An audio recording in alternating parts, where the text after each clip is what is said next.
Hello and welcome to the To Be Like Christ Bible Study podcast, where we explore and explain one chapter of the Bible at a time. My name is Luke and I am your host, and today's chapter is Genesis 49. Let's read the text together. I'm going to be reading from the English Standard Version of the Bible, and while I find it in my Bible, if you have a moment, hit the subscribe button on your podcast player so we can study together again sometime. Before we read our text, let's cover a little bit of our context and remember what we studied in the last chapter. So we are on chapter 49, which is the second to last chapter of the book of Genesis. We're kind of wrapping everything up, and we're wrapping up the lives of some really significant men in biblical history. These are going to be men that you're going to want to remember because they're going to be referenced back to as we continue through the Bible. Those men are Abraham, Isaac, and now Jacob. His life is going to be brought to a close at the end of the book of Genesis. And so in these last couple chapters, we've been talking about Jacob kind of finishing up some things that need to be done before he passes away. He realizes that the time is drawing very near. And in the last chapter, chapter 48, what we see him doing is adopting essentially Joseph's two oldest sons as his own, Ephraim and Manasseh. And we talked about how that's significant because the tribes of Israel are going to be known by the names of Ephraim and Manasseh, not necessarily by the name of Joseph. So you'll hear a lot about the tribe of Ephraim and the tribe of Manasseh, not as much the tribe of Joseph. Remember in chapter 48, Jacob blesses the younger son, the second youngest of Joseph, whose name was Ephraim, and he said that he was actually going to be greater in the long run than his brother Manasseh. His family would surpass Manasseh's in supremacy. So he gives the blessing to the younger, and kind of similar to what happened in the case of Jacob and his brother Esau, a little bit different circumstances, but Jacob, the younger one, received the greater blessing from his father Isaac. Jacob also gives his blessing to Joseph. And remember, in a couple chapters ago now, Jacob made Joseph promise that he would take his body back to to Canaan, and to bury it there in the promised land. We talked about how Jacob still believes that Egypt is not his home, that eventually his descendants are going to return to the land of Canaan, and that's going to be their land. So we will see the death and the burial of Jacob playing out before Genesis concludes. We're going to take a trip back to Canaan to take care of the burial process. But let's not get ahead of ourselves because that's going to be in chapter 50. Let's go ahead and get into chapter 49 today and read the text. Chapter 49 has 33 verses. Then Jacob called his sons and said, "Gather yourselves together that I may tell you what shall happen to you in the days to come. Assemble and listen. O sons of Jacob, listen to Israel your father. Reuben, you are my firstborn, my might, and the first fruits of my strength, preeminent in dignity and preeminent in power. Unstable as water, you shall not have preeminence, because you went up to your father's bed, then you defiled it. He went up to my couch. Simeon and Levi are brothers. Weapons of violence are their swords. Let my soul come not into their counsel. O my glory, be not joined to their company. For in their anger they killed men, and in their willfulness they hamstrung oxen. Cursed be their anger, for it is fierce, and their wrath, for it is cruel. I will divide them in Jacob and scatter them in Israel. Judah, your brothers shall praise you. Your hand shall be on the neck of your enemies. Your father's sons shall bow down before you. Judah is a lion's cub. From the prey, my son, you have gone up. He stooped down, he crouched as a lion and as a lioness. Who dares rouse him? The scepter shall not depart from Judah, nor the ruler's staff from between his feet, until tribute comes to him, and to him shall be the obedience of the peoples. Binding his foal to the vine and his donkey's colt to the choice vine, he has washed his garments in wine and his vesture in the blood of grapes. His eyes are darker than wine, and his teeth whiter than milk.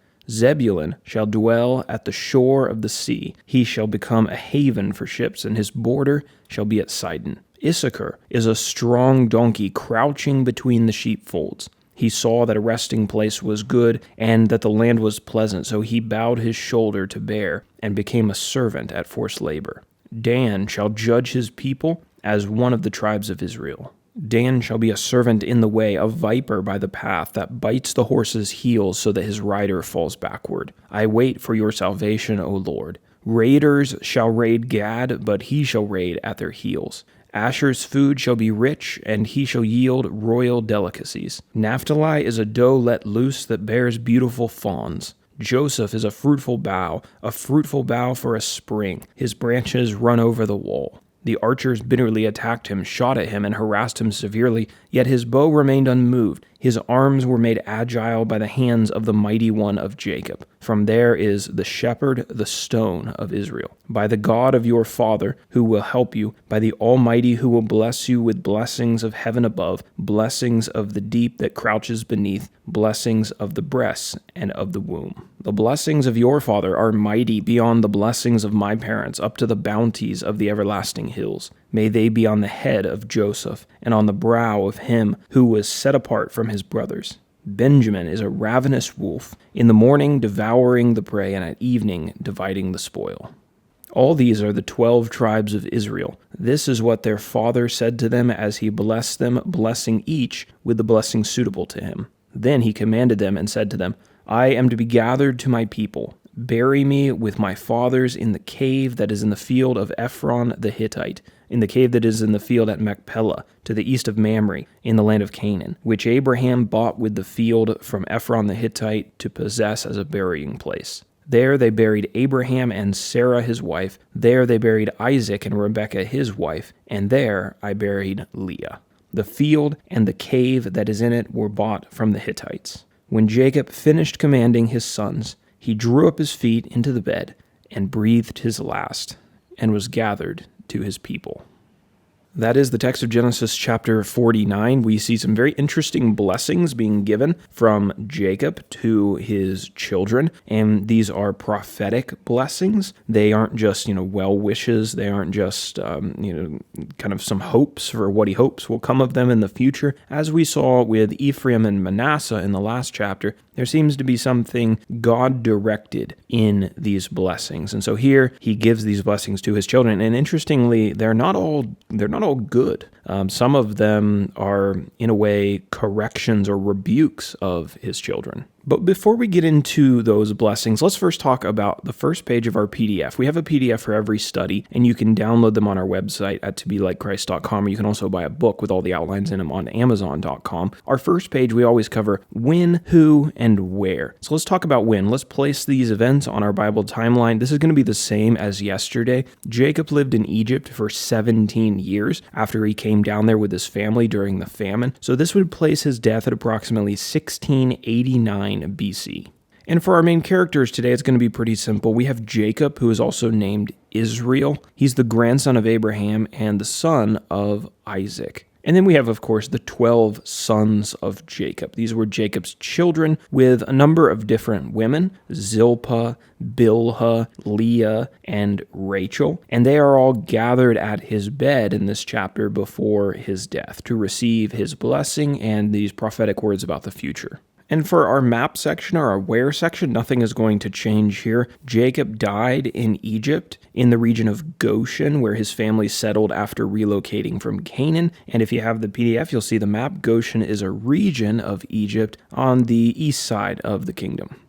Okay, so now let's go ahead and get into our text. I've broken this chapter down into two different sections. The first one is going to take up the bulk of the chapter. It's verses 1 through 28, the blessing and the prophecy of Jacob. So as we mentioned, Jacob has gathered all of his sons to prophesy over them before his death. The wording is interesting. He says that he's going to tell them what's going to happen in the future. And so we're going to summarize that. As you noticed, as we were going through the text, some of these prophecies are very clear and kind of straightforward, but others of them, many of them they use a lot of figurative language and metaphors. And so they're certainly not as clear as some of the stuff that's straightforward. And so the goal of this podcast is not necessarily going to be to dive into all of that figurative language and metaphors and try to decipher what it means for the future of these tribes, but just to give kind of a high-level overview of some of these blessings. And we will talk about some of the history that has led to to some of these blessings in the case of certain sons of Jacob. But there's a lot here, and I'm not sure that we can understand all of it or every piece of it. I think we can take some educated guesses at what Jacob may be referring to in the future of a particular son and their descendants, but some of the metaphors and figurative language is pretty hard to lock down and say, oh, well, this is for sure what Jacob was talking about, and point to some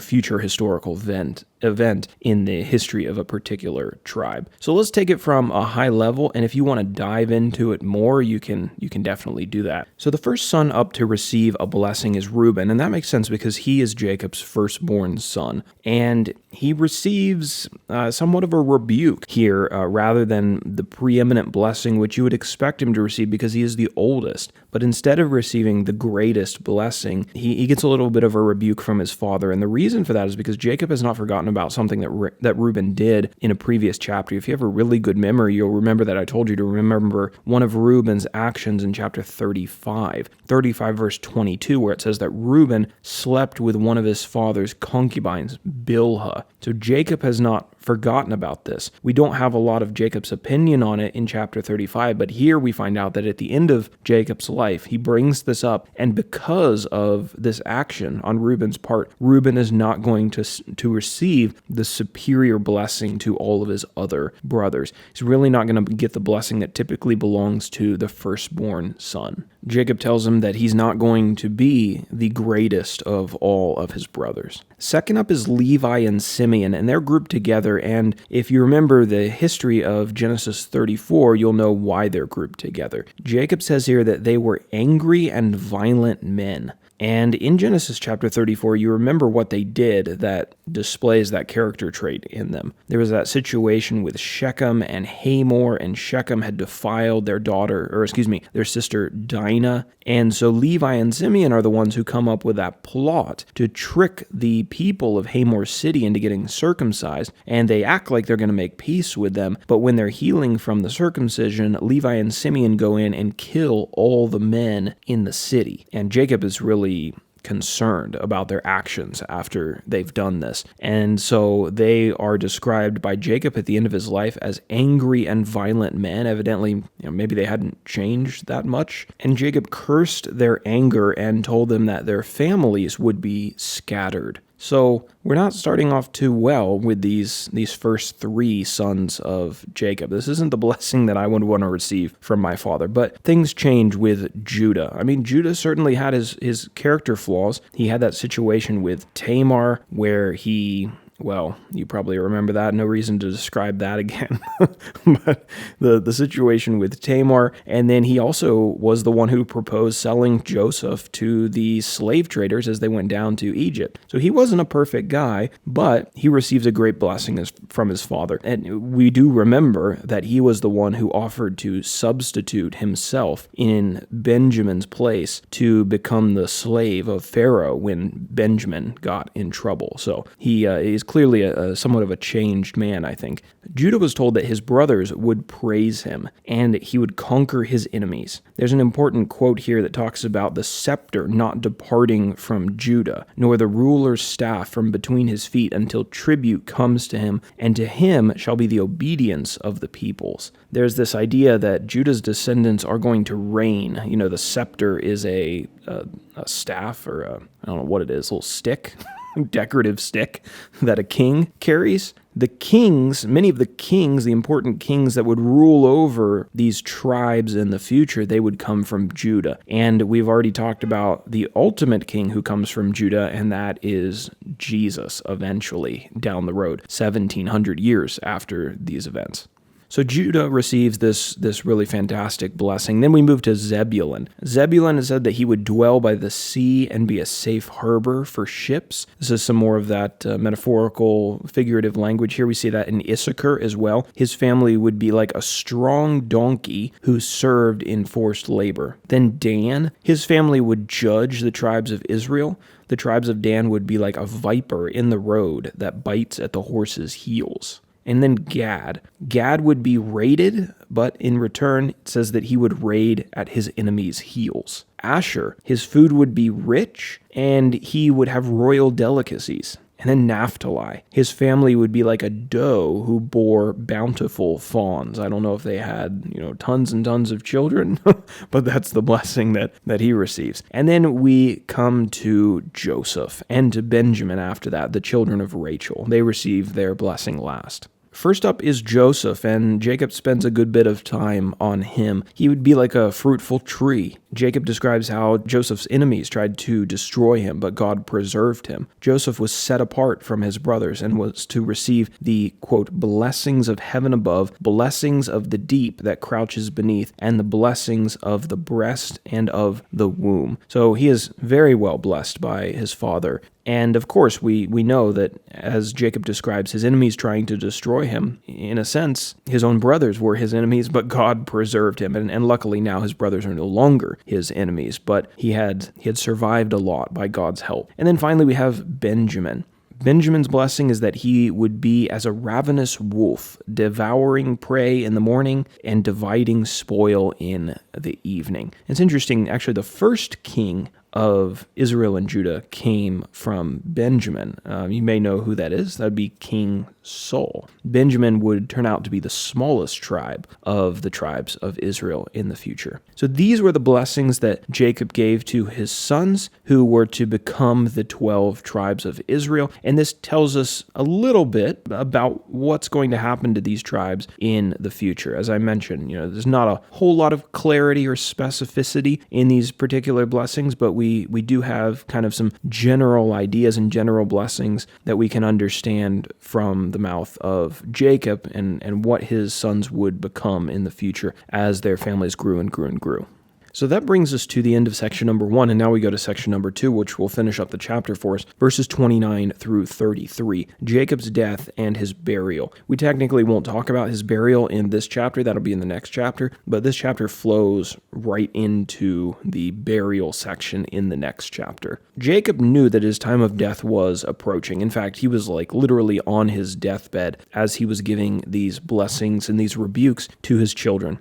So he asks his sons the same thing that he had asked to Joseph previously, and that was not to bury him in Egypt, but to take his body back to Canaan and to bury him in the cave of Machpelah. This was the cave that Abraham had bought to bury Sarah, his wife, in. Abraham was buried there, Sarah, Isaac, Rebekah, and Leah. Now Rachel wasn't buried there because she was buried near Bethlehem because she died when giving birth to Benjamin. Right? But pretty much all the significant people in the family had been buried in this cave of Machpelah, and so Jacob wants to be buried there. And we're told that when Jacob finished speaking, he brought his feet up into the bed, he laid down, and he passed away.